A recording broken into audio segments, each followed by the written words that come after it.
యేసు రక్తమే జయం పరిచర్య.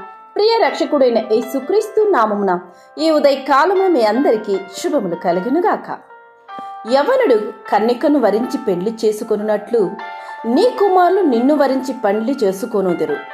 పెళ్లి కుమారుడు పెళ్లి కూతురుని చూచి సంతోషించున్నట్లు నీ దేవుడు నిన్ను గూర్చి సంతోషించును అని దేవుని వాక్యం సెలవిస్తుంది. నా ప్రియ సహోదరి సహోదరులారా, ఈ వాక్యమును మనం ఈ ఉదయకాలం ధ్యానించుదమా?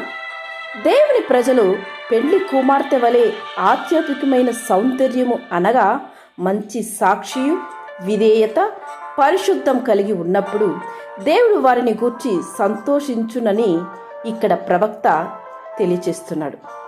నీవు పాపములు జీవిస్తే నీ ద్వారా దేవునికి నింద అవమానము బాధయే కలుగును.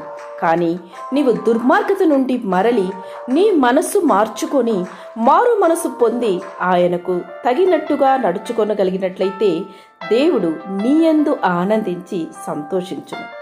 అప్పుడు నీ సంతోషము ఎవడును నీ యొద్ద నుండి తీసివేయడు. అనగా శాశ్వతమైన పరిపూర్ణమైన దుఃఖమును మరచిపోయే సంతోషమును దేవుడు నీకు అనుగ్రహిస్తాడు. యెహోవా యందు ఆనందించుట వలన మీరు బలమొందుదురు అని దేవుని వాక్యం సెలవిస్తుంది. నా ప్రియ సహోదరి సహోదరులారా, దేవుని యందు మనం ఎల్లవేళలా ఆనందించాలి. ఆయనకిష్టమైన కార్యము ఎల్లప్పుడూ చేయుదుము కనుక ఆయన మిమ్మును ఎన్నడను ఒంటరిగా విడిచిపెట్టనే పెట్టరు. దేవునికి ఇష్టమైన రీతిలో మనం జీవించే వారముగా ఎల్లప్పుడూ ఉండి ఆయన చిత్తములో నడవాలని ఆశ కలిగి మన జీవితాలను ఆయనకు అర్పించినట్లయితే అలాంటి వారిని దేవుడు ఎన్నడూ విడిచిపెట్టడు. నిరంతరం అట్టి వారికి తన కృపా కాపుదలతో వారి చుట్టూ రక్షణ కవచాన్ని ఏర్పరుస్తూ తనను నమ్మిన వారిని ఎన్నడను ఒంటరిగా విడిచిపెట్టని ఆ దేవుని వైపు చూచుదమా?